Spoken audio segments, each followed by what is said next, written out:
이게 등장인물이 너무 많잖아요. 네. 지금 너무 복잡한 국민들께서도 헷갈리십니다. 네. 제가 최대한 좀 쉽게 한번 설명을 해보겠습니다. 네. 최상병 순직한 게 작년 7월 19일입니다. 그렇습니다. 그리고 7월 28일에 임성근 전 사단장이 사표를 냅니다. 그리고 7월 31일에 네. 이종호 장관이 결재를 번복하면서 과실치사 혐의에서 벗어나는 게 7월 31일이에요. 근데 이 사실은 그 당시엔 안 알려져 있었습니다. 언론에 네. 보도가 안 됐어요.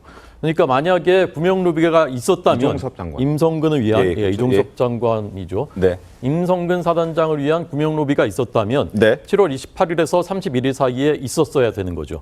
그래서 이제 죽다 살아난 거죠. 임성근 로비에 의해서 그 네. 가설에 의하면. 가설에 의하면 자, 그런데 그 이종호 씨가 이 사람이 이제 그 주가 조작 사범이지 않습니까? 그렇습니다. 이제 이종호 씨가 이 송호종 씨에게 네. 전화로 임성근 사표 내지 말라고 해라.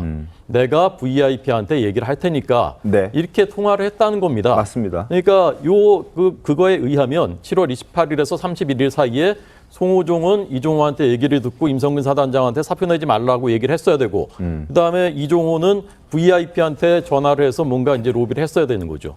자, 그런데 8월 2일에 이 송호종이 네. 송호종 씨가 임성근 사단장한테 처음 문자를 보냅니다. 문자 내용도 다 알려졌어요. 네.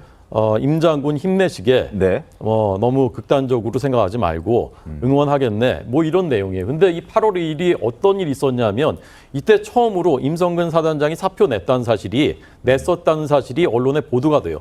그전까지는 몰랐던 거예요. 아무도 몰랐던 거예요. 근데 비로소 이제 송호종 씨는 이 기사 보고 신문 보고 알고서 문자를 처음 보낸 거예요. 아하.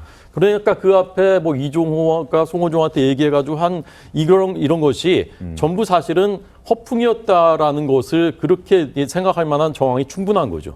이 통화가 실제로 이종호하고 송호종의 김규현 변호사의 통화가 이루어진 것은요. 네. 8월 9일이에요. 한참 지나서. 예. 이 8월 9일은 어떤 일이 있었냐면 이때 박정훈 대령이 처음으로 수사에 외압이 있었다라는 입장을 발표한 날입니다. 그러니까 이 김규현 변호사가 바로 그날 이종호 씨한테 전화해서 자꾸 VIP 얘기를 물어봤다는 것 아닙니까?